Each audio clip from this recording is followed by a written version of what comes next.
जय हिंद। आज हम लोग देखेंगे गंगा के बारे में। गंगा का निर्माण कैसे हुआ या गंगा का उद्गम कैसे हुआ। ठीक है। गंगा का निर्माण में बहुत सारी नदियों का सहयोग है, जिसमें से भागीरथी और अलकनंदा प्रमुख है। ठीक है, आइए देखते हैं। इसको देखने से पहले हम लोग देखेंगे प्रयाग किसे कहते हैं। प्रयाग कहते हैं जहाँ पे नदियों का संगम होता है ना, जहाँ नदियाँ आके मिलती हैं, उसको प्रयाग कहते हैं। ठीक।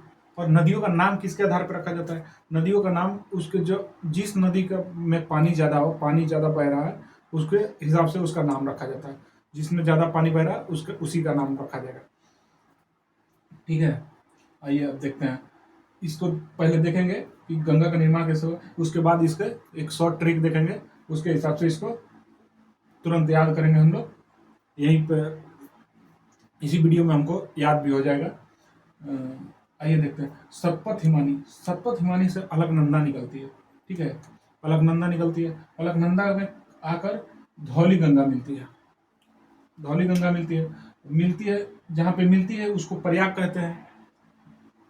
धौली गंगा जहाँ पे आकर मिलती है उसको विष्णु प्रयाग कहते हैं। इन दोनों नदियों में अलकनंदा का ज्यादा पानी बहाव होने के कारण आगे जो नदी आ रही है उसको अलकनंदा नाम से ही आ रही है। ठीक है, अलकनंदा फिर आगे आई, उसके बाद इसमें नंदाकिनी आके मिली। अलकनंदा में जब नंदाकिनी आके मिली वो नंद प्रयाग में आके मिली, उस जगह का नाम नंद प्रयाग रखा गया। ठीक है, फिर कुछ दूर आगे आने के बाद ये अलकनंदा इन सब नदियों में नंदाकिनी से भी अलकनंदा का ही ज़्यादा पानी है, इसलिए अलकनंदा ही आगे आएगी। अलकनंदा आगे आई, उसके बाद पिंडारी नदी आके इसमें मिली। पिंडारी नदी जहाँ पे मिली है उसको कर्ण प्रयाग के नाम से जाना गया। ठीक है, उसके बाद पिंडारी से भी ज़्यादा अलकनंदा का पानी होने के कारण ये अलकनंदा ही आगे आई, और यहाँ से इसमें एक केदारनाथ से एक नदी आई। ठीक है, उसका नाम है मंदाकिनी। ये है नंदाकिनी, ये है मंदाकिनी, इसमें कंफ्यूज नहीं होइएगा। ये मंदाकिनी है, ये केदारनाथ से होकर आती है। केदारनाथ जो चारों धामों में से एक धाम है केदारनाथ, वहीं से आई और ये अलकनंदा में रुद्र प्रयाग में मिली। ठीक है, उसके बाद मंदाकिनी से भी ज़्यादा अलकनंदा में पानी होने के कारण अलकनंदा का ही नाम आगे आया। ठीक है, और अलकनंदा जब आगे आई तो वहाँ एक और नदी आकर इसमें मिली। ठीक है, वो नदी गंगोत्री हिमानी है, उसके गोमुख से निकल के आती है।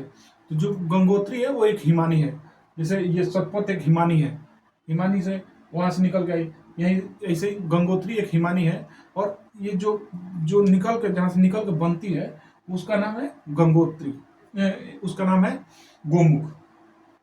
ठीक है, तो ये गंगोत्री के गोमुख से निकलकर भागीरथी नदी आके देवप्रयाग में अलकनंदा से मिलती है, जिसका नाम देवप्रयाग है। ये देवप्रयाग पड़ा। ठीक है, अब इन दोनों नदियों का नाम, अब इसमें किसका नाम से आगे नदी बढ़ेगी?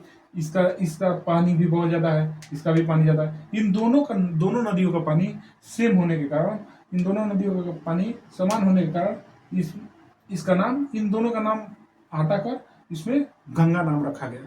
ठीक है, गंगा रखा गया और गंगा के नाम से ही आगे निकल गई। ठीक है, और भागीरथी नदी को ही उत्तराखंड में गंगा नदी के नाम से जाना जाता है।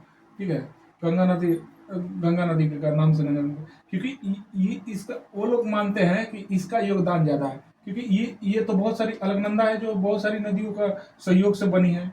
ये इसमें ज्यादा नदियां नहीं है, ये अकेले नदी आती है और आके गंगा में मिल जाती है, इसलिए इसी को प्रमुख माना जाता है और ये नदी निकल गई। आइए इसका एक शॉर्ट ट्रिक देखेंगे हम लोग। ठीक है, शॉर्ट ट्रिक है अलकनंदा। देखिए, अलकनंदा तो सब में सेम है। ठीक है, अलकनंदा से धौली गंगा भी मिल रही है, अलकनंदा से नंदाकिनी भी मिल रही है, अलकनंदा से पिंडारी भी मिल रही है, अलकनंदा से ही मंदाकिनी मिल रही है, अलकनंदा से भागीरथी भी मिल रही है। ठीक है, तो अलकनंदा तो सेम है। ठीक है, तो अब इसको हम देखेंगे। भादो भादो में मारो पीके नाना धोबी। ठीक है, भादो में मारो पीके नाना धोबी। ठीक है, अब जिसे देखें, अब भ से भागीरथी, द से देवप्रयाग। भागीरथी और अलकनंदा, अलकनंदा तो कॉमन है, तो भागीरथी और अलकनंदा मिलके देवप्रयाग बनाती है, देवप्रयाग में मिलती है। ठीक है, ऐसे ही मंदाकिनी और अलकनंदा, मंदाकिनी और अलकनंदा मिलके रुद्रप्रयाग में, र से रुद्रप्रयाग में मिलती है। ठीक है, उसके बाद पिंडारी, पिंडारी और अलकनंदा, पिंडारी और अलकनंदा मिलके कर्णप्रयाग में मिलती है।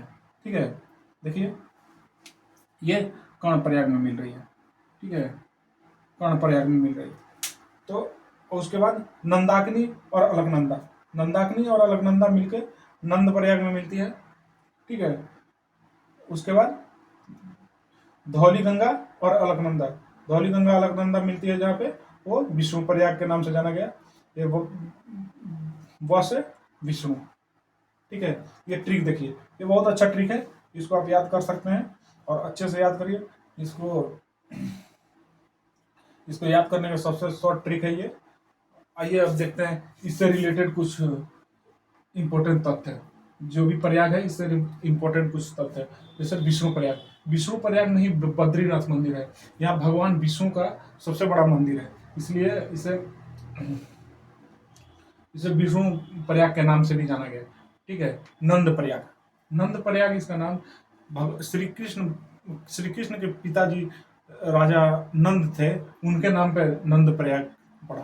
ठीक है, नंद प्रयाग वहां पे उन्होंने भगवान विष्णु का पुत्र प्राप्ति के लिए पूजा किया था उन्होंने, इसलिए उनका नंद प्रयाग भी पड़ा।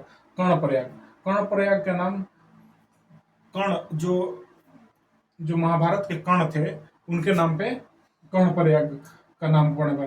कर्ण ने यहाँ पे बहुत कठिन तपस्या करके अपना कवच और कुंडल सूर्य भगवान से प्राप्त किया था।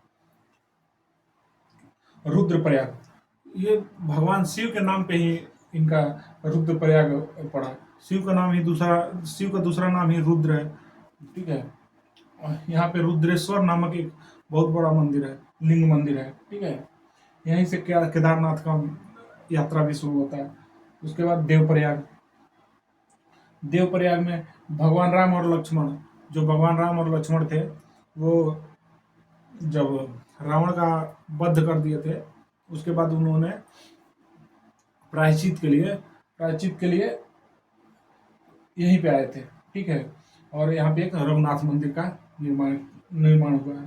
ठीक है, देख लीजिए, अब इसको स्क्रीनशॉट ले लीजिए।